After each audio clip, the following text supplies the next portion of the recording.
अस्सलाम वालेकुम। आप देख रहे हैं जल न्यूज़ और मैं हूं आपका मेज़बान तनवीर हसन। प्रोग्राम है बातचीत। आज हमने मुख्तलिफ़ मौज़ूआत पे बात करनी है। सबसे पहले हम बात कर लेते हैं कि हुकूमत ने पेट्रोलियम मसनूआत की कीमतों में इजाफ़े के बाद आज 1 रुपया 65 पैसे बिजली की कीमतों में भी इजाफ़ा कर दिया है और नेपरा ने इसकी आज बाज़ाब्ता तौर पर मंजूरी दे दी है। इससे सार्फिन पर इजाफ़ी बोझ पड़ेगा और कहा यह जा रहा है कि ये इजाफ़ा 1 साल के लिए किया गया है। इसका हम कोई यकीन के साथ नहीं कह सकते कि ये इजाफ़ा जो है वो 1 साल तक होगा और इस दौरान और कोई इजाफ़ा नहीं किया जाएगा। ये हम देख रहे हैं मुसलसल मौजूदा हुकूमत के दौर में कि महंगाई की जो शरह है उसमें इजाफ़ा होता जा रहा है, जबकि जो लोगों की फ़ीकस आमदनी है उसमें इजाफ़ा तो दरकिनार बल्कि कमी हो रही है, क्योंकि कोरोना के बायस लोगों के जो कारोबार हैं वो तकरीबन ख़त्म होकर रह गए हैं। इसी तरह से जॉब्स जो हैं लोगों की वो भी ख़त्म हुई हैं और लोग बेरोज़गार हुए हैं।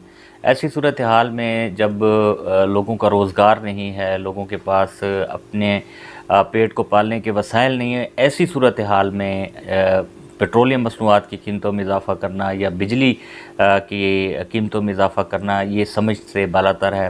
लेकिन एक बात हमें समझ आती है कि ज़ाहिर है हुकूमत ने चूँकि IMF से कर्ज़ लिया था और IMF कर्ज़ जो है वो कभी भी अपनी शराइत से हट कर किसी भी मुल्क को नहीं देता। ज़ाहिर है कि जब IMF के पास आप जाएंगे और आप जाकर वहाँ उनसे कर्ज़ की दरख्वास्त करेंगे तो वो शराइत IMF की होती हैं, किसी मुल्क की नहीं होती।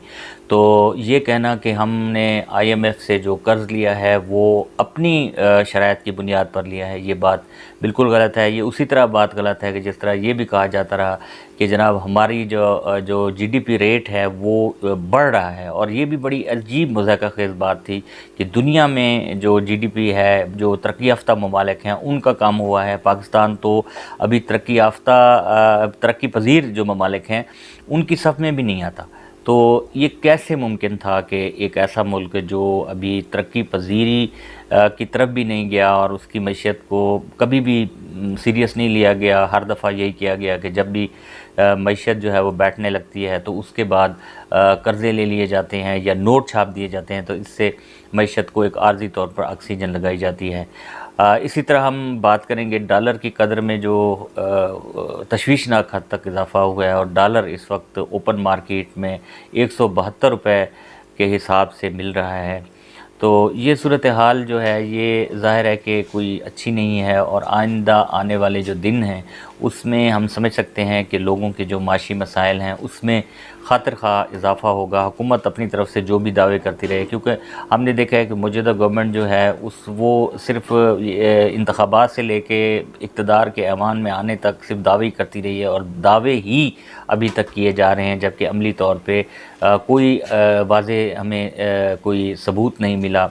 बहुत सारे वादे किए गए इलेक्शन से पहले, लेकिन वो जो वादे थे वो अभी तक वफ़ा नहीं हुए। उसके पीछे भी वजह सिर्फ ये है कि आप कोई भी का बात कह दें, आप आज़ाद होते हैं, ज़ाहिर जमहूरियत है, उसमें आप वादे भी कर सकते हैं, उसमें आप नारे भी लगा सकते हैं, लेकिन आपके पास वसाइल नहीं होते, आपके पास कोई रोड मैप नहीं होता, आपके पास वो टीम नहीं होती कि जो आपके टारगेट्स हैं, जो आप अगर फ़र्ज़ करें डिलीवर भी करना चाहते हैं तो वो आपके लिए कुछ कर सके। तो मौजूदा गवर्नमेंट के पास भी कोई ऐसी टीम नहीं है। हमने देखा है कि जो वज़ीर ख़जाना लगाए जा रहे हैं यही मेन लोग होते हैं कि जिन्होंने मईशत को जाके संभाला देना होता है। तो वो भी वही पुराने लोग हैं जो पीपल्स पार्टी दौर में रहे, जो परवेज़ मुशर्रफ दौर में उन्होंने अपनी खिदमत सर अंजाम दी। तो वही लोग जो है वो अभी तक भी हम देख रहे हैं कि वही लोग आ रहे हैं। ये सारी सूरत हाल है और इस सारी सूरत हाल में लोगों ने क्या करना है, ज़ाहिर है कि लोगों के पास एक ही इख्तियार होता है कि वो वोट के ज़रिए से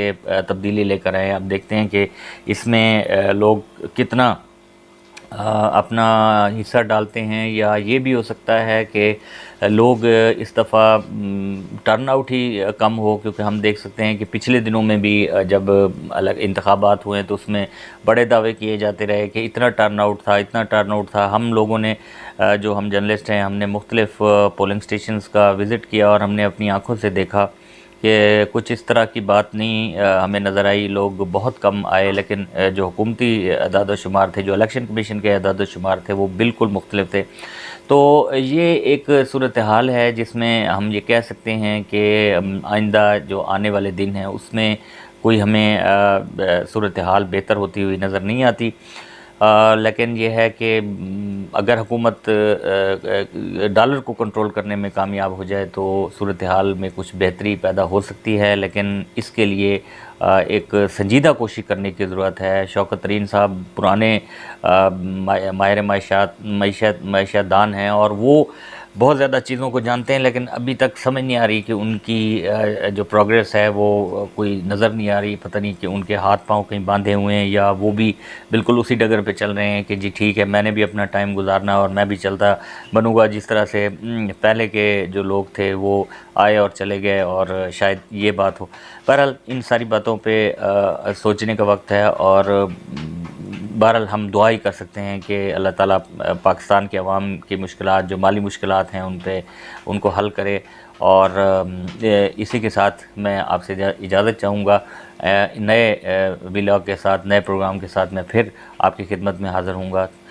تب تک کے لیے اجازت دیجیے. اللہ حافظ.